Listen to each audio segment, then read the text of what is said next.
I don't have brown toenails. You have brown toenails. This is the definition of gaslighting. Anthony's gaslighting everybody about his brown toenails. Hey, honey, we're doing the podcast right now. Can you just answer a question as honestly as you can for me right now?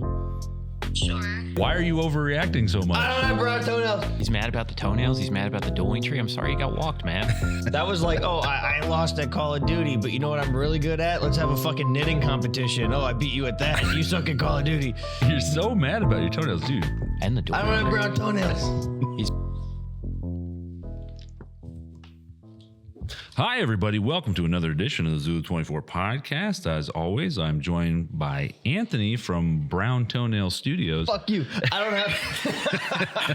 have brown toenails. You have brown toenails. No, I don't have a Anthony problem. You have a problem. And, I don't have brown toenails. and Jordan from Zulu Outdoor. What's up, Anthony, guys? can I How give are you a Oh, word of advice? My wife knows my Can I give you a word of advice? This is the definition of gaslighting. Anthony's gaslighting everybody about his brown toenails. So growing up, I was bullied a lot, and everyone always told me if you ignore them, it goes away. Your response to that, I'm keeping this. Your response to that just means that everyone in the comment section is now going to annoy you that you have brown toes. Hey, honey, we're doing the podcast right now. Can you just answer a question as honestly as you can for me right now? Sure. Do I have brown toenails? No. No. There you go. There you Cash, have you it. can't play with the joke. Come on. Of course, All right. of course, Love his wife. Love you. Of course, his wife would say that. Like, let's be real. Fuck you. I don't have brown toenails. The proof is in the pudding. Why are you overreacting so much? I don't have brown toenails. Anthony's just trying to gaslight us. I don't have brown toenails, and I'm not like Dave banned multicam. that.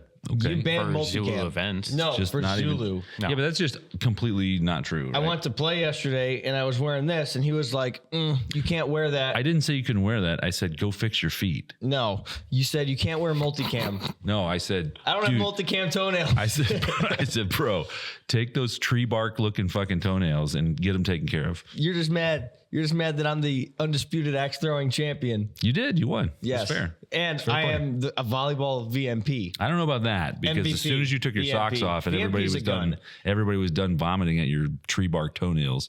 And I'm the tic-tac-toe champion. Undisputed. Hey. Except for the dueling tree. You won on that. I'll give you that. Dueling tree was not even the main competition. That was like No, it was the tiebreaker, and I smoked you. that was like, oh, I lost at Call of Duty, but you know what I'm really good at? Let's have a fucking knitting competition. Oh, I beat you at that. You suck at Call of Duty. You're so mad about your toenails, dude. And the I dueling don't have tree. brown toenails. He's mad about the toenails. He's mad about the dueling tree. I'm sorry you got walked, man. Oh, I know a better response to that. If you accuse me of having brown toenails, I can do this, right? I'm not accusing anything. Me?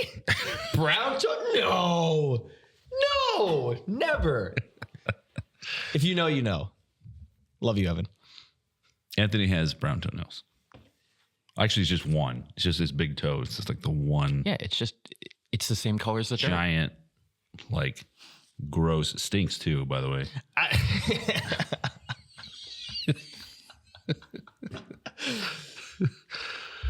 Anyway, hi everybody. How's everybody doing? We'll make a poll. Does Anthony have brown toenails? Well, It's going there's to be only one around. answer. Option Yes. one, yes. Option B, yes. Yeah, You said option one and then option B. he did Yes. it on purpose. Yes. I'm glad to see your meds are kicking in. I'm not. I could tell. Oh, yeah. Wait, yep, we know. I'm not.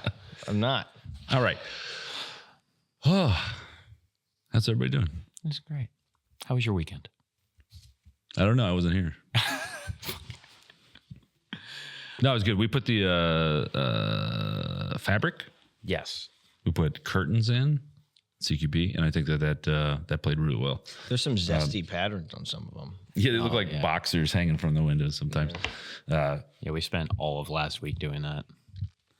It plays so much differently now with the curtains. Yeah, Like you said on Sunday, it's not block to block, it's building to building now. yeah. It was good. And there's like you get like, I don't want to say PTSD, but every time the wind blows, like a curtain moves, you're like fuck. Like what the fuck was that? And then you're trying to like squint so much that you have X-ray vision to try to like see into the room, and you think you see something and you shoot, and there's nothing. But then BBs come from nowhere and like Yeah. destroy you. That's why I said as soon as we put the curtains up, I was like, I think I'm going to go back to running a magnified optic. And that helped exponentially because it's like, sure, I can't see the shape of anyone in there, but I can see your bright green chrono tag through the fucking crack in the... There you go. And then blue on blue incidents too. Oh my God. Yeah. It's hard to tell. Yeah. It is. We need to start teaching players about challenging passes. I Yeah. kinda Just like, for regular open play. I do kind of like Rich's idea he was talking about last night, like the old Pine Plains method where you just put like a red and blue flag on every 2-story building and you put the one out the window for the team that's in control, but I see how that breaks the game very quickly. If it's optional to do that, Not everyone's well, going to do it. I mean, well, people will lie. Yes. People will pretend like they're, because like I managed to sneak into CQB during that push game, and it just happened by accident. We were just flanking, like you guys were all walking out dead because you died in the tree line or something, and then it was just me and Dan died, so I was by myself. So I'm just like crap. So I'm like going through the tree line. I'm in the bushes and stuff, and I like everybody that was watching the backside. Towards the lower field. Towards the lower field. Yeah. I basically got all of them, cleared the tree line. So it was like 4 dudes. And that was it. While this was happening, all of the rest of our team, they were still hitting from the hill and from like the main avenues of approach. So they weren't even bothering to look behind them. So that's how I managed to get into the city. And at that point, even if they looked out the window and saw somebody walking in the middle of the town, they wouldn't do a double take to see what color armbands I had because their guards down because they're like, there's nobody here. All the fighting's happening here. So I'm in there. I end up running into like a second story. There was 3 dudes in there. Like their guards were just down, and I was just like, bam, bam, bam. They were like, whoa, good shit. And I was just like, that was terrifying. Yeah. You know, because like the building is crazy. But now while I was in there, I was in the middle of the town while no other blue, or we were red. No other red was in there. So I was like, I don't want to blow my cover and then just get schwacked by all so you wouldn't use that flag system and put the red flag out the window. It would, if it was a rule that I had to do it, and if I was a chaos gremlin in that moment, it would be so easy to just not pop the flag out. Yeah. I get it. And that's more for a capture thing. Pine Plains used it to capture buildings. Yeah. That's how you did it. And you had to capture every floor, and that's how they denoted every floor. But in terms of like IFF, it's not a feasible system. Yeah. Because even I was telling you the game prior, we saw you guys pushing from the hacienda to the apartments. So I looked at Dan and Tyler and I was like, they're shooting at the second floor of the apartments. Just start putting fire on it. And one dude that was following behind you guys was like, oh my God, they're getting shot at from the overpass building. And he came up and fragged all of us. And we're like, fuck. Yeah. I think it also turned out too that the second floor apartments was friendly also. Yeah. I kind of figured that because I was like, Dan looks at me and goes, we're getting shot at from the apartments. And I go, I just came from there. Yeah. It was red. And he's just like, they're on the second floor. And I go, to be fair, I didn't go up to the second floor. We could have just bypassed a bunch of blue players on the second floor. Yeah. I don't know that for sure. Okay, shoot at it. Yeah. Yeah, it's friendly. And when I was up in there, like I was occasionally poking out. If I saw a guy exposing himself, I would just like shoot him. Yeah. And like I had the boss unit on my gun. So I pulled the sleeve out and then shot him so the boss wouldn't like make a loud noise. Now, do you think that's gauche? No, you can I think do you that. could have just put it in silent mode. Yeah. Well, same, like if you have a boss and then you basically turn it off so you can be quiet. No, what you have to do is carry a suppressor in your pocket. Oh. And every time you want to do that, you have to take the suppressor out and put it on and then hold, right? Yeah. Yeah. I would do that. Like, I like the challenge. Immersions. I've never gotten to the point of shutting my boss system off to be quiet, but I did get my boss unit caught in one of the curtains yesterday. Oh, yeah. Yeah. And all I had to do was rack the sleeve and it started working again. Fuck, there was something else I was going to say. Oh, to help with the PID things, what I've tried to do, because I've seen players doing it a lot, they'll like wave their armband, but now there's still curtains over the window, so you can't quite see what it is. Yeah. So I would just take my armband, stretch it out, and like put it out the window, going, please don't shoot my hand, please don't shoot my hand, please don't shoot my hand. And I'd put it back on, going, okay, hopefully they realize that means we're on fucking red team. Well, that's risky too in the new town because in new CQB, because like you don't know who's occupying what building. Yeah. So you might think you see your guys and that those might be your guys, but then when you expose yourself, there's a building right next to them where there's a bunch of dudes that have an angle on you. Yeah. The curtains really spruce it up. We got to get more clever. I mean, I was just meowing, but not everybody else meows. I think challenging passes is just the way to go. I knew I was somewhat safe when I heard Smiggy's voice because I knew he was on our team. And he's loud as hell. So I heard him and I was like, Smiggy, you know? He's like, what? I was like, meow. I was like, I'm in here. I'm like, right in here. He's like, oh, word. And I was like, pass it along. Yeah. Because prior to that, like I was getting the curtain that I was right next to was getting like pegged by BBs and it was friendly. Yeah. So What building were you in? it was one of the 2 stories. The U-shaped one is Hacienda, right? Yeah, yeah. So if you're looking at Hacienda inside the U, it was to the left of it, like the first 2-story. Oh, the gas station. Just The brown one? 2 20-foot Connex boxes.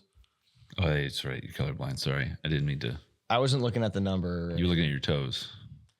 I don't got Actually, brown wait, toes. that's it. He's colorblind. He doesn't know he has brown toes. Yeah, that's I don't right. have brown toes.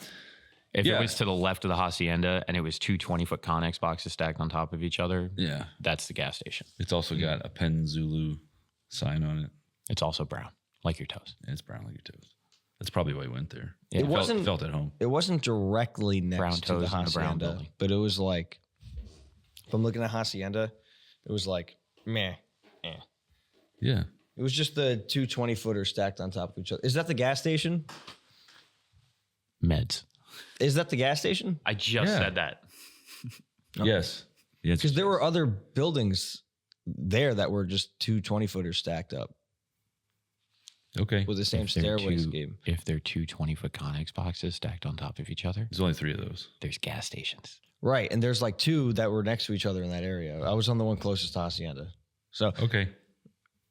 I don't think he knows what the Hacienda is. No.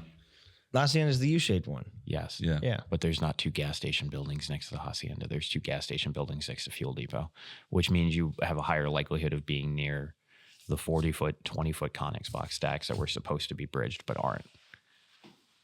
I don't have brown toes. You have brown toes. You have the problem. Do you have that map? It doesn't matter. You were in a 2-story, whatever. Actually, well, wait. because I think I was shooting I at want you. a map. I want a map. There is one. And Actually, wait, also, speaking of that, did you see what was in the Discord? No. Some player, and I don't know exactly who he is, in the Zulu Discord paid a company $11 to fly a satellite over the field and take an image. only $11. Yeah, he posted it. It looks like an up-to-date Google Maps screenshot, and he goes, "Yeah, this only cost me $11. I figured you guys might want this." But at whatever point in time that Wait, satellite, is it the one that little Dave had? yesterday? Yeah. Yes. Oh, yeah. It's not a great quality image. No, it's not. But it was whenever they did that, it was during renovation because the connexes aren't painted. Oh, wow. And it's like old. Well, there was 2. So that one looks like he did some. Yeah, it looks like he did some editing of that one. Oh, yeah. They're not even painted yet. It's such poor quality, though. I would like to know what company he paid to do that. I wouldn't use them. No, I'm just saying to get a good basis. I also think that Discord has a max on the file size that you can send. Yeah. So it probably degraded the quality. It's like really bad. Yeah, it's super pixelated. Yeah. I wonder if he emails that over if it's going to be a higher quality, but we did do it with the drone. I just find it interesting that a player was able to get that done. Yeah. Because that is a satellite image. Yeah, for sure. It's cool. You know when you're at the mall and you see the maps and it's like, you are here. Imagine there was that just in CQB. No other part of the field. And that map in CQB was just CQB. This was actually, now I have think one. about it, this was clearly done the week that we were You have cutting one for windows. each building. No. Or like Why? each key building. Each like important Yeah, why? building. CQB's not that big. Like It's pretty big. It's not guard. Yeah, but It's not Guardian. you're not going to get lost in there. Yeah, but if you label the buildings Hacienda, people. Oh, so we were making signs. Yeah, signs are being made right now. But yeah, you're not going to like. We're not going to find little children in a basement or some shit. Like nobody's getting lost in there. There's no basement. Yeah. Yeah. Apparently the players only want one thing and it's fucking disgusting. I don't know why they want tunnels. Wait, because they don't realize how shitty. Everybody saying pictures that? themselves. Yeah. Everybody pictures themselves shooting the people in the tunnels. And not being the people in the tunnel. Correct. Who are like crawling and the only target is their face and teeth. Like, no, man, you don't like tunnels. Since we came back and announced and showed everything that we've done, like the number 1 and number 2 comments have been more trenches and we want tunnels. Yeah, like. And it's not even like ironic. Like they're legitimately serious. We saw the trenches yesterday. Do you know how many people I saw using the trenches? Yeah. A little bit of rain. Fucking 0. Yeah. There you go. There's your trench foot simulator. Fuck, man. You got gangrene. I mean, we could definitely like build it out. Everybody wants trenches. Nobody wants trench foot. Yeah. Put that on a t-shirt. Oh, well. So, yeah. I think we should make the fuck was that? I think we should make tips and tricks. Yes. The push game was like so fun. Well, yeah, because even like one of the simple ones that Rich talked about, because this could be turned into like an Airsoft tips and tricks and potentially kit video, where he's like, so many people, and this is true, by the time we got the push game, we started at not Field 8, but we started over under, push the mosque, from the mosque, push down to CQB, from CQB to Newtown. By the time we got about 3/4 of the way through CQB, there were dudes on our team just running out of ammo. Oh, yeah. By the time we got down to Newtown, I had 1 mag. Yeah. Now, me personally, I carry an extra speed loader and I carry extra cans of green gas on me because gas gun, and I carry extra blanks for my grenades. But some players are like, oh, it's just gonna be an hour-long game. Like I normally shoot like 3-4 mags, showing them, hey, if you hear something like a push game, maybe bring a bag, like a speedball bag essentially, with extra ammo, extra grenades, extra BBs, whatever you need to potentially refill your entire kit on the field, and stage it at your respawn. And then showing them like, you don't need to bring all your fucking snacks and your water, but here's like a small bag option and you can pack it and just throw it in your respawn, put your fucking name on it.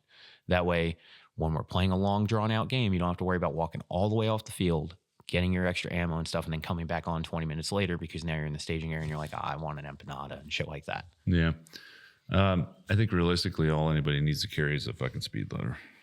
I mean, and extra batteries, because I saw that yesterday too. Even during the 3 flag Moss game, I had like 3 different players walk up to me going, hey, do you have an extra battery? No. Charge your batteries at home before you get it. Like I have never run out of batteries. I'm guilty of that yesterday. Yeah, you did it too. It was the battery that, because my gun's mechanical. Yeah, like, so you don't. there, but the battery for my boss unit died, and I was like, oh, damn it. So I was like, Rich. I was like, Rich, you got a spare HPA lipo? And he's like, yeah, man. Yeah. He actually had one. Yeah. So that was all. I was able to be loud. But simple shit like that, or showing like, hey, if you're going to throw a smoke grenade, maybe once you throw it and you let it billow, you guys actually move instead of just throwing the smoke grenade and watching it. Oh, man. The smokes were effective though.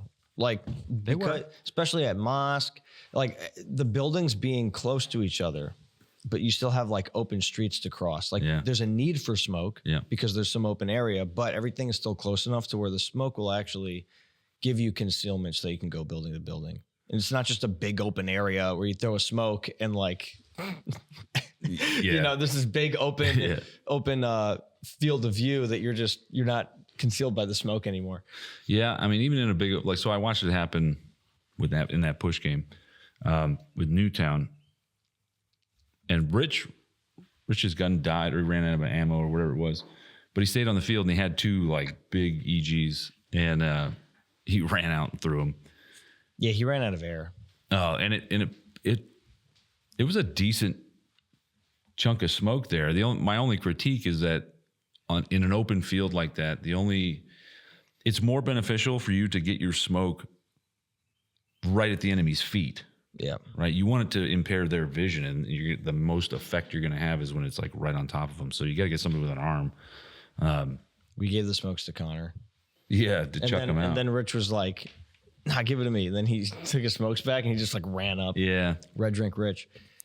And I tried. I went with him and got there was a machine gun somewhere, and he had my number from as soon as I got out from behind cover.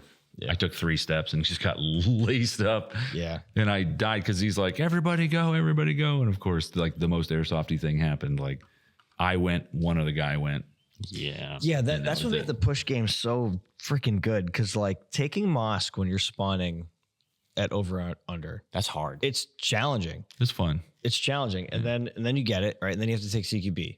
Taking CQB is also challenging. Yes. like you have to use teamwork. Once you get through those two phases, like Newtown is actually the hardest one to take. Yeah. Especially with that many numbers, you condense all of them into those buildings, and they can hold down every single angle. They had LMGs, and by the time we got to that point, it seemed like we ran out of ammo and they didn't. You know, Did seem like so, that, yeah. So defense won that game overall Yeah. because Battlefield Rush. You know, if you can defend the last objective, like they won. So and it was fun. Like we were able to get through all the stages. I wonder what it was like to be on. I've only ever played the game on attack. I wonder what that was like in defense. Yeah, it's I imagine the LMGs were having a good time. it's I will say shout out to the Gun Gamers dudes. So they have that 1919. Oh, that was them? Yeah, that Oh, was one nice. of their guys. That was the dude that on Saturday had the Star Wars kit. Oh, right on. Yeah. So this wasn't even that push game. This was the 3 Flag Mosque game that morning. They set it up on across the street from the main mosque building, just on the corner of one of those buildings we put there. And they just left it there. So anytime someone jumped on it, even if like Tom and I were in the 2-story building on our side, we would peek out, shoot the dude. He would call his hit, roll off the gun. Someone else would jump on the fucking gun, and it just peppered the window. We were like, we can get 1 or 2 shots off, and it's just all over the fucking window. yeah. They were using it so effectively. Yeah. It was on a tripod too. Yes. So they were like doing machine gun team, like carry out the tripod, put it down, put the fucking gun on it, and as soon as it was there, they just left it. You know what else I loved about the Gun Gamers group this weekend? You know how I talk about like Act out your death. I just act out my death regardless now because it lets everybody know and it's Yeah. fun. They were doing the same thing. Oh, it was so fun. There was a point during that push game where like you just hear people screaming on both sides and it's just immersive, man. Like it's cool. It's cool as fuck. Yeah. It adds Super to cool. And what's also really cool about that game is that, you know, depending on how you want to pace it, you can make a very subtle change to it. So like if you wanted it to run faster, you would give attackers a buddy aid. But if you want it to be a longer game, they're just touch and go. Yeah. You know, that Yeah. if attackers have touch and go as opposed to a buddy aid, you know, it slows down the pace at which they can like clear everything out. I 100% agree with that because right in the beginning, Hoffman and I walked all the way to checkpoint and we're like, well, this sucks because they had the MG on the roof and we're like, we can't move from the checkpoint without getting shot. And he just looks and goes, I think I'm going to run straight at the building. I'm like, I'm not doing that because that's a long as fuck walk back. I was Yeah. like, let's wait because I see Eric and his dudes on the left side just pushing up through the tree line. And I see Dave and Dylan on the right side tree line. If we just sit here and distract him, he's like, I'm going to run at the building. That's fine. You do it. I'm not fucking doing it. And then all of a sudden, Richie started throwing more smokes. I'm like, okay, now we can go. I was like, Yeah. now we're not going to get schwacked. Yeah, it was. You start to value your life. Yeah, more. because I'm not walking all the way. Yeah. Laziness starts to make you value your life. Also, red team was pretty strong. So I think if we'd have given buddy aids, it would have gone way faster. But Yeah, Yeah, the game lasted that's like an hour and a half. the team balancing aspect too. Like I also wonder how the game would play if there was just less people. sure. There was a lot. And then I also the thing is if the teams are not balanced skill wise, or even if they are balanced skill wise, but you just have not aggressive attackers and not aggressive defenders, you need aggressive attackers. That's what. Well, yeah. And if you don't have aggressive attackers, then it'll be a really quick game. Like defense will just hold it until we're just Yeah. like, oh, okay, let's. what I meant. Yeah. The teams were very well balanced all day. Actually, the games were very 50-50 all day. What I kind of meant was that red was more aggressive. Like it was a bunch of guys who weren't afraid to suppress and move, or just move and realize they're going to get shot, but it may allow somebody else to come up. So Yeah. Yeah.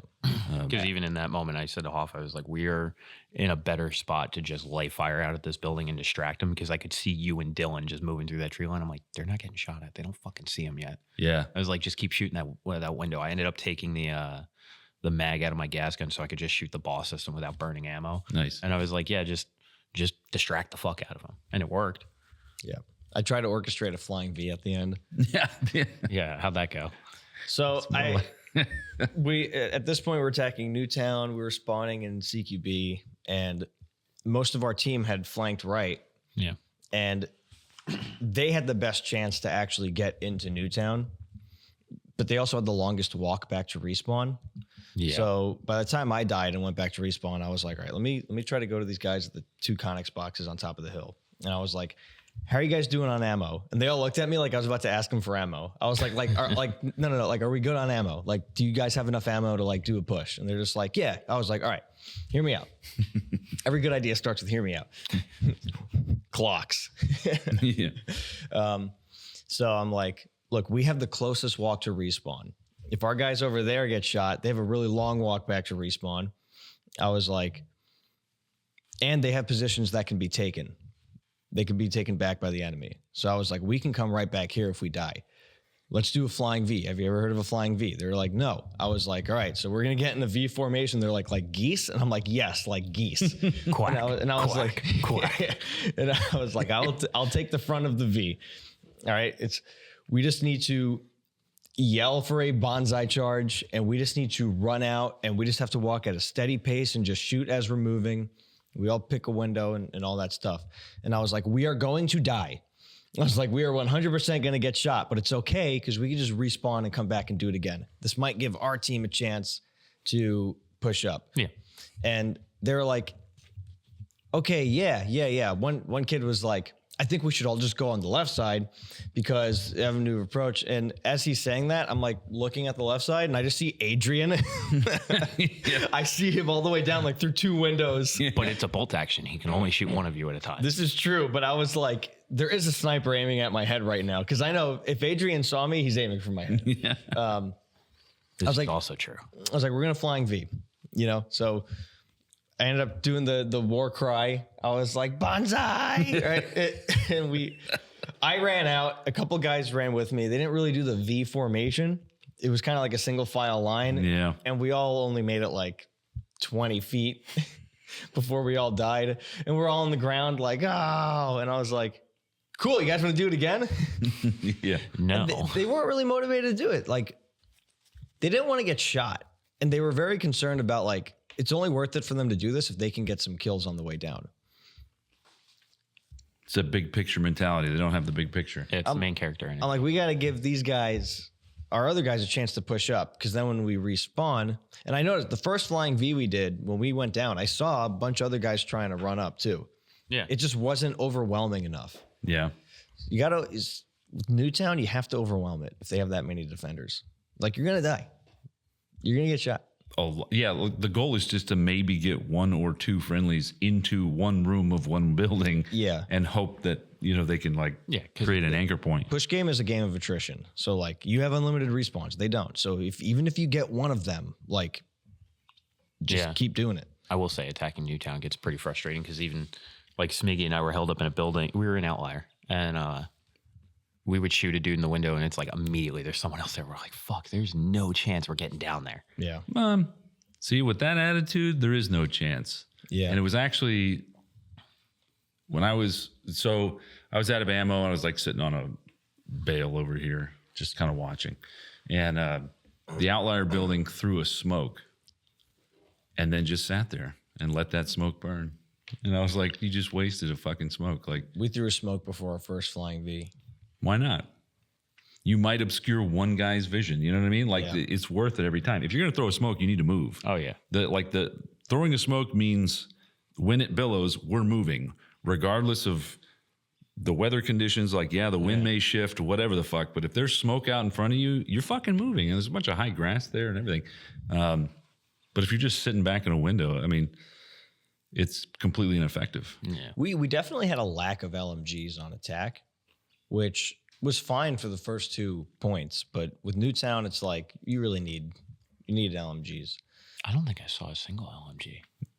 They definitely had some on blue. Yeah, I know they had them on blue. I know we had one on red for the 3 Flag Moss game, but I don't remember seeing one for the push game. I mean, four riflemen are generally speaking just as good. Yeah.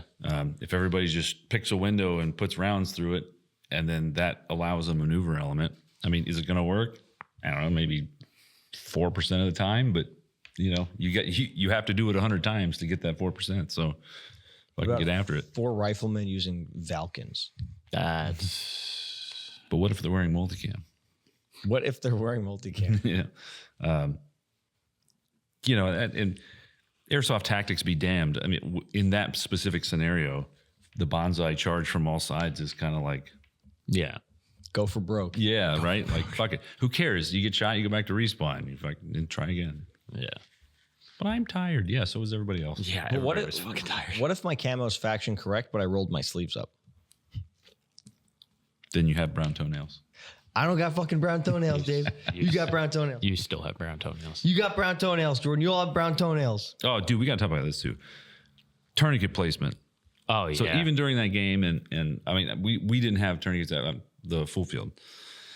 Man, stop putting your tourniquet in your cargo pocket. Like, holy shit, dude. Put it somewhere. So I keep one. I'm going to start making tourniquet holders. No, just sell Ranger bands. No, I'm going to start making the fucking tourniquet holders Well, that I have. Well, yeah, like I have Ranger bands on my buttstock.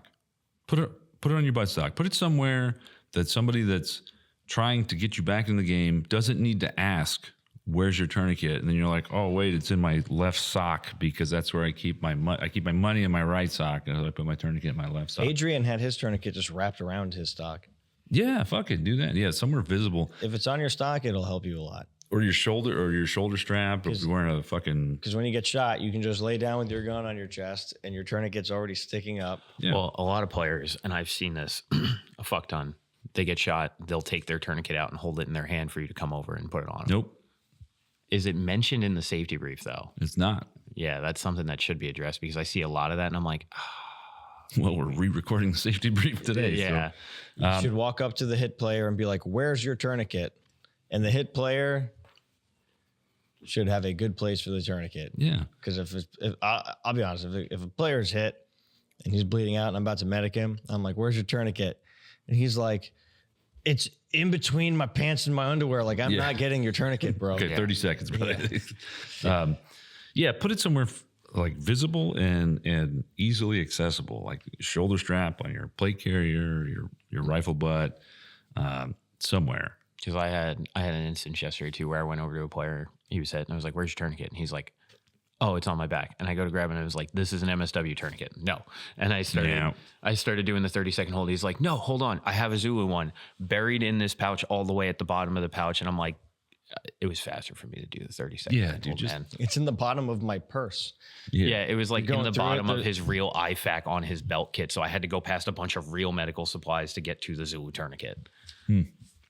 Makes sense. Yeah. You're pulling out false lashes, makeup, an empty fucking Dunkin' Donuts iced coffee cup. Compacts. Yeah. We know a lot about women's purses. Yes.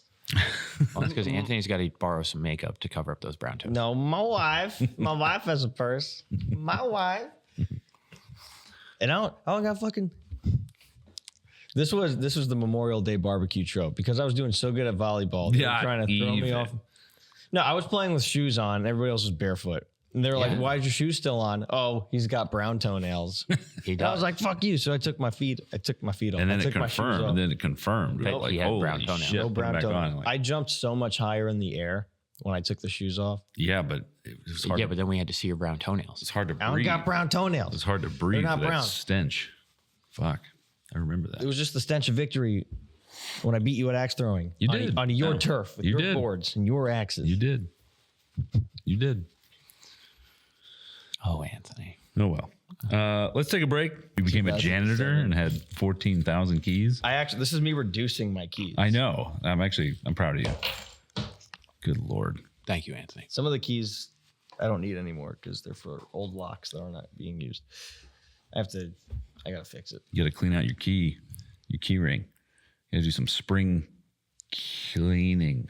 You know, in Fallout, You almost had it. I tried. Yeah, it you was, almost had it. yeah, it wasn't. in Fallout New Vegas, by the time you get to the end of the game, your key ring is like you have everything. That's like my Tarkov inventory. Jesus. I was thinking on the break, like, man, another like tip for players. We used to have this saying in the Marine Corps, and it was Semper Gumby, right? And Gumby is like this he's a piece of fucking clay, right? But he could like mold to anything. And that's how you got to be. That's how you have to be like, oh, don't do that. You have to be like water. Like Bruce Lee said, you got to be like water. I knew where you were going. So I was like, oh, get that bleep button ready. Yeah, you got to be like water, and be able to flow in any container in any situation. I think you got to be the same thing in airsoft. It's like don't let the airsoft ruin the airsoft. You know what I mean? Like if some weird shit happens, just roll with it. Well, that's like hanging out with the gun gamers, dude. Saturday night, we got into a good conversation about rule lawyers. That shit. I know it came up because of Blood Diamond, and we had a bunch of people that were just like, rules and this and that and the third. It really boils down to just play the fucking game. Just play it out. Don't let it bother you. Just play it out. We can argue it out and debate the rules in the parking lot after the game's over. If something doesn't go your way, tough shit, just keep playing the game. Yeah, improvise, adapt, and overcome. Yeah. Now that Eric said that term, I love that, the rule lawyers. Rule lawyers, yeah. Yeah. Yeah, you'll have a better time. Trust me, you'll have a better time. Yeah. Man, when you drink out of that fucking sippy cup, you need to drink over here. I hear like your whole digestive system happen. Oh, it's so bad. Yeah, no, because even looking back on it, any time I've had a problem with something in airsoft, realizing it now, and I mean hindsight's 20/20. If you just don't let the little shit bother you, obviously aggressive rule infractions, sure. Like not calling hits to an egregious amount, not calling grenade hits gets super frustrating. I understand how that gets frustrating, but we don't need to sit there and argue it out with people. We don't need to argue with the ref over it. Just shoot him in the dick. No, Jesus Christ. No, it happens depending on the situation. If it's an open play, then yeah, you need to bring it to a ref's attention. Yeah. But if it's during an op, man, fucking play it out. Play it out. Play the situation out to its completion. Once the situation is completed, 9 times out of 10, you're going to be over it. Yeah. But if you're not, at that point, well, I would even say go find a ref for open play, and this is the one where I throw it into there. Dude, just play it out. Boundaries. So like someone got mad during the push game the first time we played it about. Yeah, not yesterday. Not yesterday. Yeah. Yesterday there was one, and it was from the defending team. Oh. And we can cover that. The first time it was that the defenders could go too far outside of the boundary because we had said, hey, they can be at the mosque. The second time yesterday, talking to some of the dudes that were on the defending team, they felt like it was bullshit because they couldn't go all the way through the tree line. And they're like, we would have been able to see you guys wrapping around through CQB at the lowest point using the buildings for cover. They're like, but anytime we encroached on getting to the edge of that tree line at the top of the hill of mosque, the ref would tell us, no, you're going too far. You got to back up. I can understand it. They were allowed to go 20 feet from any structure. Yeah, and that's, to be fair, that's also the whole point of the game. Yeah, though. it is.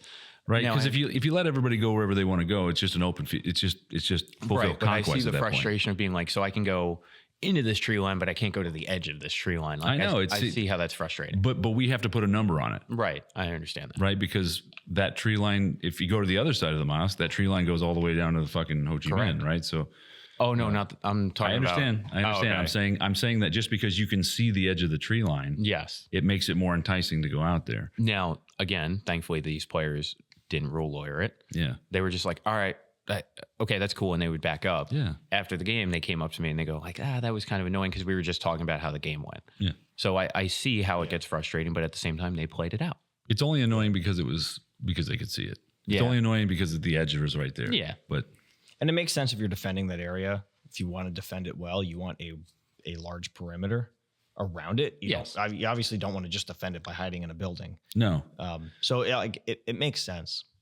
It makes sense. It's also a game. It makes sense in the real world, right? You never, if you're defending something, you're never on the thing. You're on the terrain surrounding the thing. Yeah. Because you need a place to fall back, right? It's like playing soccer. It makes so much sense that you can just pick the ball up with your hand and throw it into the net. But the whole point of the game is that you're using your feet. Sure, it's purposely if you're defending this area, weird connection, but yes, right. But like if it were real life, you would want to do it like this. If your whole objective is just to win and dominate the enemy, which is like when you look at America going to war, it's like we want to fucking win, right? If you ain't cheating, you ain't trying. But like I did also tell him, hey, look, this is within the confines of the game and making it fun. Yeah, It's also learning experience for us because now that we have all those new buildings at Mosque, we don't know how it's played. Because I did tell him, hey, prior to those buildings being there, when we would run games like this, I wouldn't let you into that tree line at all. Yeah. Yeah. But It's all right. Semper Gumby, man. Just go with the flow. yeah, for those tips videos, I think we should just write out scripts and actually film them in total. I'll let you guys take care of that. Okay. Anthony's not going to want to be a part of it. He just wants to come up with the good ideas and not participate. What were you I'll talking participate. What were you talking about during the break? Fuck. Also, Milsim Days. Milsim Days. Yes. That's what it was. Yeah, Yes. yeah. We finally put a date. That's right. June 21st? 21st. Yeah, I'll double check real quick. It's the Saturday after the first night game. Yes. That's June 21st. First night game is June 14th. Milsim Day is June 21st. June 21st. Yeah, we're going to do regular games in the morning. Make sure teams are good. In the afternoon, it's going to be one continuous game from after lunch till 6 p.m. When does Friday night start? As soon as I say, let's start it. Yes. Right now, it's Stepping stones, brother. Yeah. Stepping stones. because even talking to Dylan, and once I said to him, hey, look, Dave picked a date, June 21st. He told us to come up with 4 objectives. He's like, oh my God, we could do this, that, and the third. And I was like, Dylan, relax. Dave said full field conquest. We gotta figure out how it works first before we start getting like overly complicated with it. Well, there's going to be a learning curve, right? Because it's a Milsim Day, so there's going to be a commander. Yeah. There's going to be medics. There's potentially going to be like engineers or forward observers, depending on what we're doing. So we need to get the player base used to being like, hey, who wants to be commander? Yeah. Like, we're going to sit here until somebody's commander. Either you're going to raise your hand to be commander or we're going to point at somebody. Like, that's the whole point of Milsim Days, is to put people in leadership roles. And who knows, man, maybe people will blossom into these, you know, That's the hope. Genghis Khan leaders, you know, who knows? But Yeah, we're leaving it up to the players. not in the sense of DNA, but like, but yeah, that's the whole point. So people are gonna be uncomfortable at first. So we'll keep the game simple enough. Yeah. That way people can kind of figure out their roles. Yeah. You know. And we were kind of, Dylan and I, we wanted to talk about it yesterday, but he was tired and went home. For that, just hypothetically saying, let's say we started at 1 o'clock. That means it's running till 6. Yeah. So that's 2, 3, 4, 5, 6. It's 5 hours. Yeah, it's 5 hours. You had said pick 4 objectives. Do we want to do 1 per hour, or do we want to just stick with the 4 number and go, okay, it's going to be like an hour and 15, hour and 20 before the next objective? So you have to allow time for the situation to develop. Yeah. So I usually leave, like, for ops. Ops is generally hour and a half Hour and a half. Okay. to 2 hours. Okay. Because you have to let the situation develop, Yeah. because you don't know how it's going to play. You know, the teams very rarely are going to immediately, you know, let's just say at 1:30. It's very rare that they're going to immediately complete the task by 1:45. Yeah. And if they did, then the task was too easy and it wasn't Yeah, set because up we were properly. we were trying to keep it complicated, because one of the things that we had originally talked about was, let's stick with the 4 number. Potentially the first objective for each team is different. But if you take the direct avenue of approach, where let's just say you're spawning top of the trail and your objective is down in the embassy, and the dudes that are spawning at power lines, their objective is in Haji Camp. This is all just a theoretical example. If you were to take the most direct avenue of approach going to your objective, you're going to cross over the other team doing it. I don't like to plan based off of an unknown, right? Okay. And if there's one thing we all know, is that airsofters will do the thing that you say no one will ever do. Yeah. You know what I mean? So, like, there is a higher than likely chance that each team won't touch the most direct avenue of approach. Yes. Right. So then you get 5 hours of them just basically merry-go-rounding the field. Once we're off air, I'll kind of talk about how. That was an idea that him and I were throwing around, because then it's like you do that for the first one, but for the second one, they both have the same objective. So you're kind of pushing them in the direction of running into each other on the field. Yeah. That's all you want to do is make sure they make contact. Their objectives I almost never make the objectives the same. Unless it's like a mass, you know, like take over the fucking town or Yeah, whatever. because we did like the one you used for Blood Diamond at the end, where it's like if you don't control even a single building in CQB, you don't get points. Yeah. That's one where I feel like we should reuse that for other games too. Sure. Yeah. It'll be cool, man. We'll sit down. Dylan sent me a fucking Google Docs that has A lot. a shit ton. Yeah. And we can just pick and choose. Yeah. And because remember, we got to think about props and roles. Roles are important, right? You want to do things that incorporate roles that aren't like traditional. Again, it's a Milsim Day, so maybe there's something that only an engineer can do, and there's only 2 engineers on the whole field, one on each team. Kind of like when we used to play the rope game, and you can only have 2 rope bearers. Correct. Yeah, like rope bearers. Same thing with like if we utilize the mortars, right? Only the forward observer can call in fucking mortars, like you got to give people tasks and roles and if there's a limited quantity of them, that requires that the team does teamwork, to make sure this person can get there, it's secure and all that shit.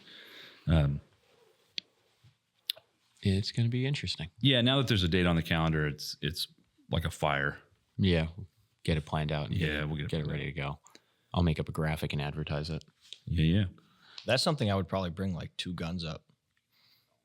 Yeah. One of your tips and tricks videos would be, hey, you're going to want to stay on the field the entire duration, because we saw with Blood Diamond, the team that stays on the field is the team that's going to win. For sure. So if you're walking back to the parking lot at 3:30, 4 o'clock going, I'm tired, I want a snack, and I need ammo, you're letting your whole team down. Loser. No. It's going to be tuna packets and MREs. And You're not going to need food. Dude, Dave played all of Blood Diamond without food. yeah, dude. Like, you don't need fucking food, dude. Just throw a Cliff Bar in your fanny pack and call I did it a good. 5-day fucking fast and felt fine the whole time. I was never like lethargic or anything. You don't need fucking food. you hear that, guys? Stop eating. No. No, but you do need water. You do need I know water. it's June 2nd now and it's only 60 degrees out, but drink water. It's very Not atypical. eating. And actually, by the time we get to June 21st, it could be in the upper 80s. So they're predicting for Thursday this week, it's going to be 93 degrees. Ooh, we're jumping right in. We're jumping. Yeah, we're feet going first, from- right into fucking- End of winter to summer. There's no in between this time around. well, we had monsoon season. Yeah. Yeah. Cool. Yeah, Milsim Day, 21st. Be there, be square. Bring a radio. Bring your big boy pants. Bring a radio. Camo doesn't matter. You can wear multicam. No, Dave banned multicam. Yeah, right after I completely saw banned. Anthony's brown toes. Fucking Brown toe banned it. Anthony. Anthony, you know what time it is? Is You're doing great. I got him. But anyway, yeah. So Anthony, you know what time it is? Is it Normie? There you go. What do we got today? you alluded to that last podcast, so I was ready for it.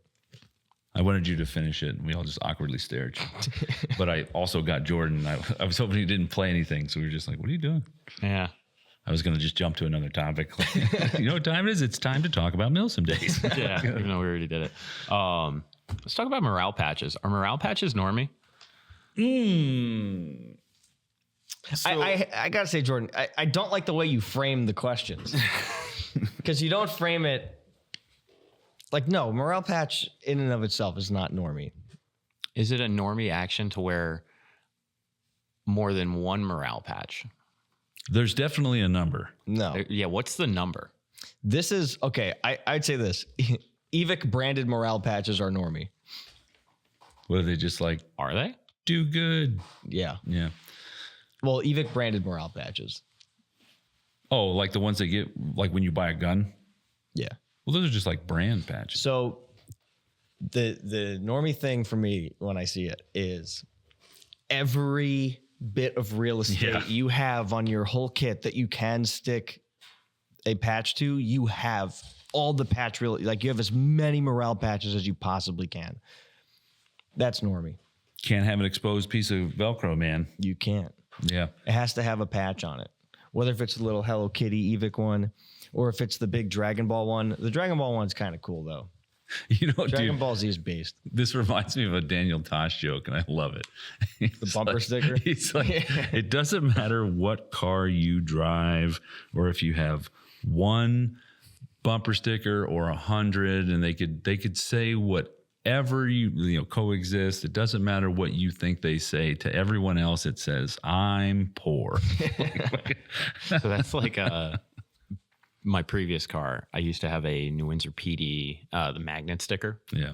And one of my friends who is New Windsor PD just like looked at me and goes, why do you have that? Why is that on your car? I was like, I don't know. They gave it to me. Like I used to work for the town. They were like, here, take this, throw it on your car.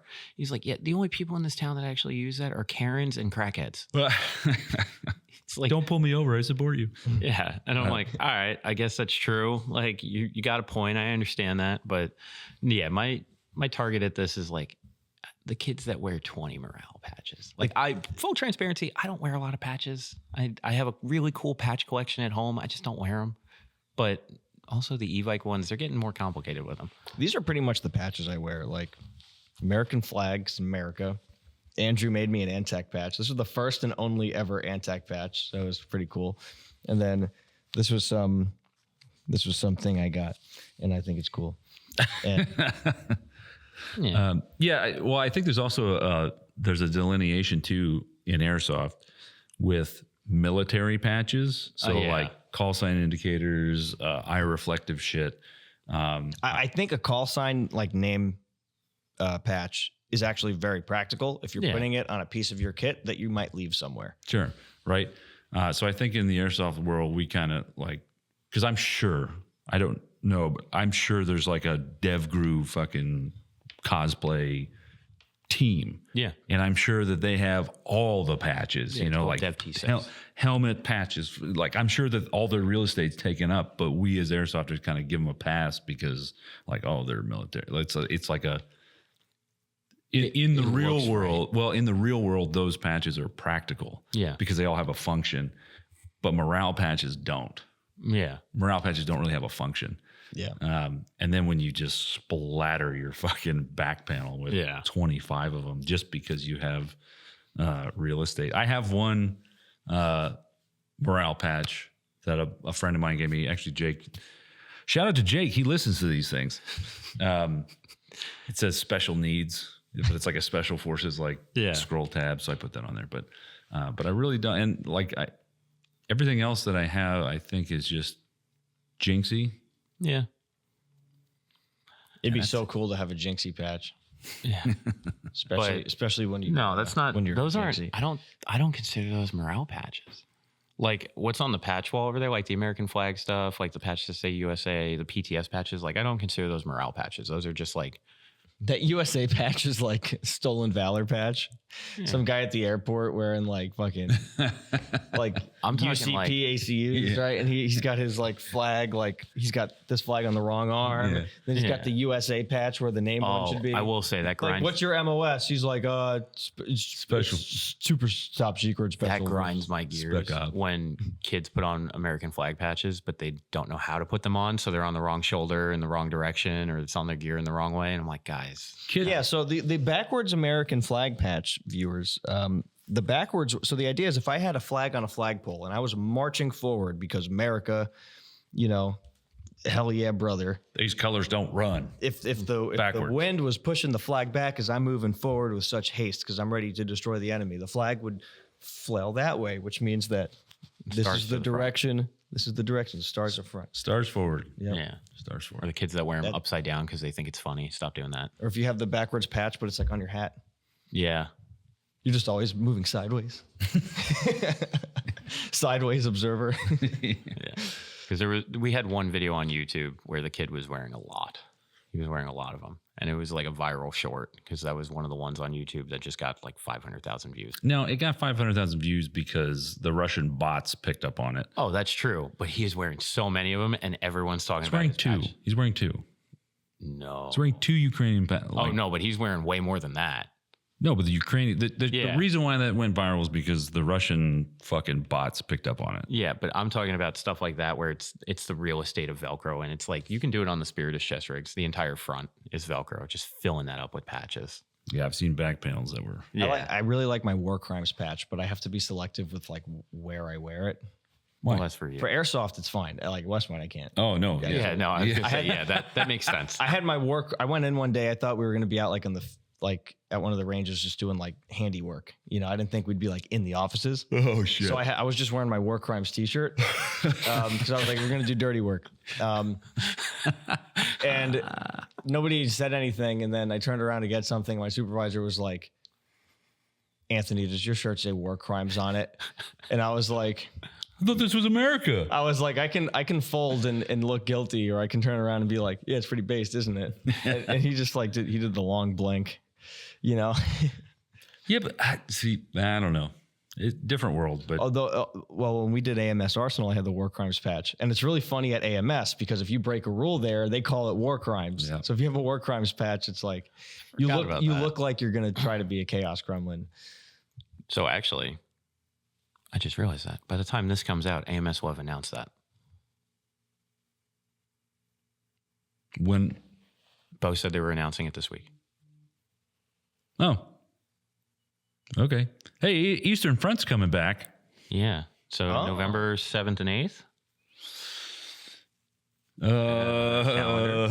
don't remember the date.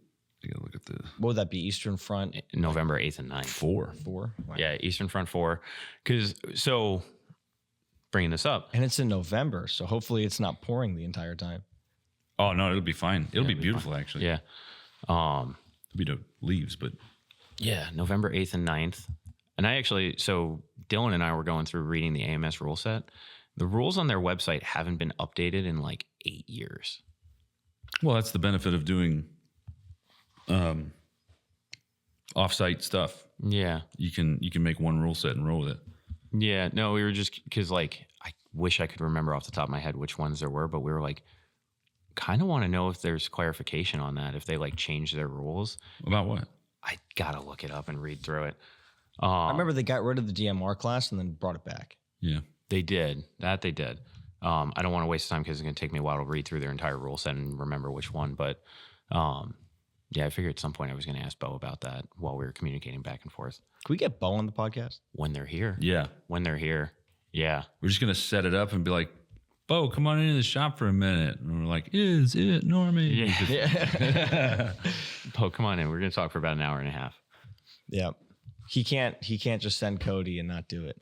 That was the joke I made. Cody's welcome. Now we should have Cody and Bo. now that the podcast studio is here, Bo can't say no. That's it. Get on in here. Yeah, get on in here. Get in here, boy. Yeah, so that's gonna be cool. It'd be nice to have him back.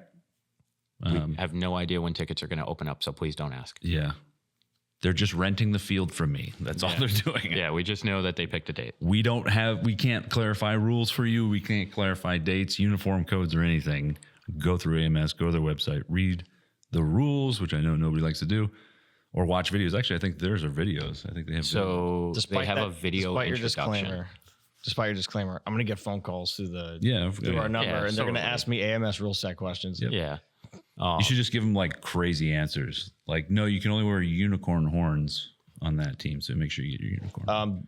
While it's an AMS event, because it's happening at Zulu, you can't wear multicam because Dave banned multicam. No, but their rule set does say you can throw tags and you cannot throw tags here. No, they're illegal in New York. Yeah. I do remember that from the rules. But What if the Yeah, but he always asked me though beforehand. yeah. what if the tags are multicam? No. Then you really can't throw them. Because that's like double banned. Yeah. Yeah, what if I actually got bamboozled because I sat there reading the whole rule list instead of watching the video they made? What if they're different? Yeah. Could be. Yeah, it could be. Could be. But Dave, you know what time it is? is it brown toes? Oh, Man, we're struggling today. yeah, it's a rough one.